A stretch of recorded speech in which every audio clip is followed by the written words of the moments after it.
राधे राधे। श्री हरिदास श्री कुंज बिहारी। कैसे हैं आप सभी लोग? आई होप कान्हा जी की कृपा से आप सभी लोग अच्छे होंगे, स्वस्थ होंगे। कार्तिक मास महात्म्य कथा अध्याय 15। श्री विष्णु भगवान जी की कृपा हो सब पर अपरंपार। कार्तिक मास का कमल करे 15वां विस्तार। राजा पृथ्वी ने नारद जी से पूछा, हे मुनि श्रेष्ठ, जब दैत्यराज ने क्या कहा वह सब मुझे विस्तार से सुनाइए। नारद जी बोले, मेरे नारद जी के चले जाने के बाद जलंधर ने अपने राहु नामक दूत को बुलाकर आज्ञा दी कि कैलाश पर एक जटाधारी शंभु योगी रहता है, उसे उसकी स्वर्ग सुंदरी भार्या को मेरे लिए मांग लाओ।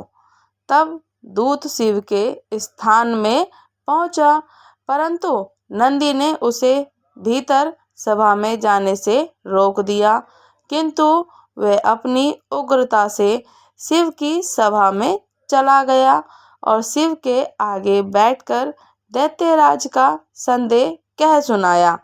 उस राहु नामक दूत के ऐसा कहते ही भगवान शूलपाणी के आगे पृथ्वी छोड़कर एक भयंकर शब्द वाला पुरुष प्रकट हो गया, जिसका सिंह के समान मुख था। वह नरसिंह की राहु को खाने चला। नरसिंह ही राहु को खाने चला। राहु बड़े जोर से भागा, परंतु उस पुरुष ने उसे पकड़ लिया। उसने शिवजी की शरण ले अपनी क्षमा मांगी। शिवजी ने उस पुरुष से राहु को छोड़ देने को कहा, परंतु उसने कहा, मुझे बड़ी जोर की भूख लगी है, तो मैं क्या खाऊं? महेश्वर महादेव जी ने कहा, यदि तुझे भूख लगी है तो शीघ्र ही अपने हाथ और पैर का मांस भक्षण कर ले। और उसने वैसा ही किया। अब केवल उसका सिर शेष रह गया। तब उसका ऐसा कृत्य देख शिवजी प्रसन्न हो गए और उसे अपना आज्ञा पालक जान अपना परम प्रिय गण बना लिया। उस दिन से वह शिवजी के द्वार पर स्वकीर्ति मुख नामक गण होकर रहने लगा। राधे राधे। बोलिए श्री लक्ष्मी नारायण भगवान की जय हो। बोलिए श्री कार्तिक मास महात्म्य स्नान की जय हो। बोलिए कार्तिक स्नान की जय हो। जय जय श्री लक्ष्मी नारायण की। जय जय श्री राधे। जय जय श्री हरिवंश। आप सभी लोग ऐसे ही कथा को श्रवण करते रहें, आनंद लेते रहें, कार्तिक मास का स्नान करते रहें और कथा को अवश्य सुने।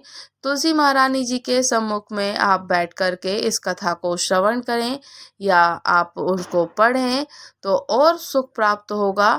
जब आप ब्रह्म मुहूर्त में स्नान आदि से निवृत्त होकर दीपदान करें, तुलसी महारानी का पूजन करने के बाद आपको दीपदान करते समय ये कथा अवश्य सुननी चाहिए या पढ़नी चाहिए और पूर्ण रूप से विधि विधान से पूजा किया हुआ फल बहुत जल्दी पुण्य फल की प्राप्ति देता है। साथ ही उसका हमें सुख भी प्राप्त होता है।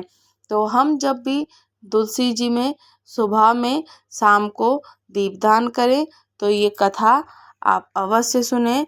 अपने ठाकुर जी को दीपदान करने के बाद आप उनके समक्ष में बैठ करके कथा को श्रवण करें या फिर पढ़ें तो वो और भी बहुत अच्छा होता है। ठाकुर जी को स्नान कराने के बाद में आपको उनको कपूर से आरती अवश्य करनी है।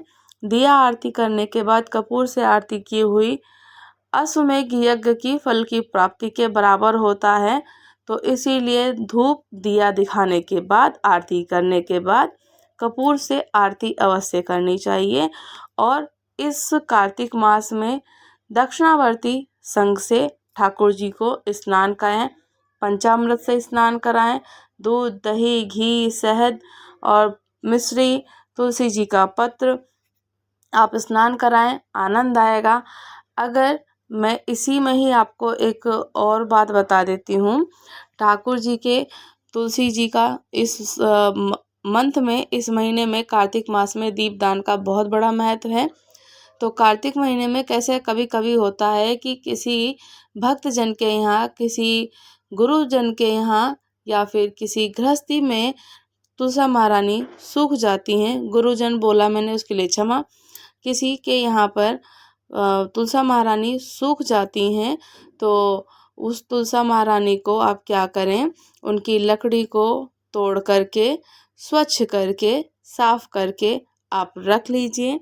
और उसमें कॉटन की बाती को, जैसे दिया जलाते हैं, धूप बत्ती जलाते हैं, जैसे कि अगरबत्ती जलती है, तो ऐसे ही बाती में लपेट लें और बाती से, कॉटन से लपेट करके उसकी एक बाती बना लें। और आप उस बाती को बना करके, काफ़ी सारा हो, ज़्यादा है तो रख सकते हैं या थोड़ा है तो भी कर सकते हैं। तो आप उसकी बाती बना करके तुलसा महारानी की डंडियों में रुई की कॉटन जो होती है, कॉटन को लपेट करके आप उसमें बाती बना करके घी में उसको आप चम्मच से लगा लीजिए, उंगली से लगा लीजिए, या पूरी तरीके से घी में बोर लीजिए। और आप ठाकुर जी की फिर उससे आरती कीजिए।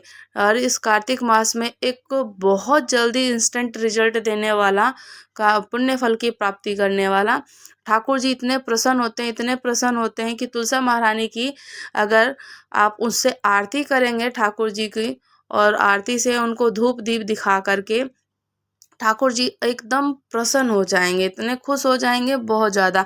अगर तुलसा महारानी सूख गई हैं तो आपको ये काम कर लेना चाहिए। कभी कभी ऐसा होता है कि किसी भक्तजन के घर में तुलसा महारानी सूख जाती हैं, तो तुलसा महारानी सूख जाती हैं तो ये काम जरूर करना चाहिए। इससे ठाकुर जी बहुत प्रसन्न होते हैं। ठाकुर जी की सेवा में वो तुलसी महारानी भी आ जाती हैं। और ऐसे तो हम उनको ऐसे नहीं वो कर सकते, नहीं प्रज्वलित कर सकते, पर ठाकुर जी की सेवा में हम उनको प्रज्वलित कर सकते हैं कॉटन से और घी से। घी में आप बोर करके जलाएं और आरती करें, पूरे घर में आप घुमा करके दिखाएं, धुनी करें, तो आपको जो हमारी जो नेगेटिव एनर्जी होती है, वो नेगेटिव एनर्जी सब चली जाती हैं और पॉजिटिव एनर्जी होती हैं। ठाकुर जी का प्रसाद है, ठाकुर जी की कृपा है, श्यामा जी की कृपा है, जो कि सभी पर ऐसे ही बनी रहे और बड़ा आनंद आता है। तो ये काम आप कर सकते हैं अगर आप करना चाहें तो। इस दीपदान में कार्तिक मास में जो कार्य चल रहा है, इस महीना का चल रहा है, ये बहुत अच्छा चल रहा है। इसमें अगर पॉसिबल हो तो अवश्य करें, अन्यथा नहीं है पॉसिबल तो कोई ज़रूरी नहीं है कि ज़बरदस्ती करना है। क्योंकि कभी जब तुलसी जी सूख जाती हैं तो राधे राधे, श्री हरिदास, श्री कुंज बिहारी।